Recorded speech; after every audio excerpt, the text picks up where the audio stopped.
ஊதிய உயர்வு, பணி நிரந்தரம் உள்ளிட்ட கோரிக்கைகளை வலியுறுத்தி ஊரக வளர்ச்சித்துறை சங்கங்களின் ஊழியர்கள் ஆர்ப்பாட்டம். தமிழ்நாடு ஊரக வளர்ச்சித்துறை அனைத்து சங்கங்களின் கூட்டமைப்பு சார்பில் பல்வேறு அம்ச கோரிக்கைகளை வலியுறுத்தி தமிழ்நாடு முழுவதும் இன்று ஆர்ப்பாட்டம் நடைபெற்று வருகிறது. இதன் ஒரு பகுதியாக தேனி மாவட்ட ஆட்சியர் அலுவலகத்தில் பல்வேறு அம்ச கோரிக்கைகளை வலியுறுத்தி சுமார் 100க்கும் மேற்பட்ட ஊரக வளர்ச்சித்துறை சார்ந்த ஊழியர்கள் ஆர்ப்பாட்டத்தில் ஈடுபட்டனர். ஊராட்சி செயலாளர்களை தமிழக அரசின் ஓய்வூதிய திட்டத்தில் இணைக்க வேண்டும், வட்டார மற்றும் மாவட்ட சுகாதார ஒருங்கிணைப்பாளர்களுக்கு, வட்டார வளர்ச்சி அலுவலர்களுக்கு வழங்கப்படும் ஊதியம் வழங்கப்பட வேண்டும் என்றும், மாவட்ட அளவில் பணி நிரந்தரம் செய்ய வேண்டும் என்றும், 10 ஆண்டுகளுக்கு மேலாக பணிபுரியும் கணினி உதவியாளர்களை பணி நிரந்தரம் செய்ய வேண்டும் என்ற தமிழக அரசின் அரசாணையை செயல்படுத்த வேண்டும், நகராட்சி நிர்வாகத்தில் பணிபுரியும் தூய்மை பணியாளர்களின் ஊதியத்திற்கு ஏற்ப ஊராட்சியில் பணியாற்றும் தூய்மை பணியாளர்களுக்கு ஊதியம் வழங்க வேண்டும் என்பன உள்ளிட்ட 16 அம்ச கோரிக்கைகளை வலியுறுத்தி கோஷங்களை எழுப்பி ஆர்ப்பாட்டத்தில் ஈடுபட்டனர். கோரிக்கைகளை நிறைவேற்றாவிட்டால் தொடர் போராட்டங்கள் நடைபெறும் என ஊராட்சி சங்கங்களின் கூட்டமைப்பு சார்பில் அறிவிக்கப்பட்டுள்ளது.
வட்டார மாவட்ட நிலையில் ஊராட்சி பணியாளருக்கு ஊதியத்தை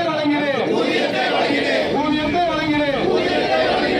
தமிழக ஊரகத்துறை சங்கம் அனைத்து கிராமப்புறத்தில் இருக்கக்கூடிய கடல்நிலை ஊழியர்களாகிய நாம் அனைவரும் இன்று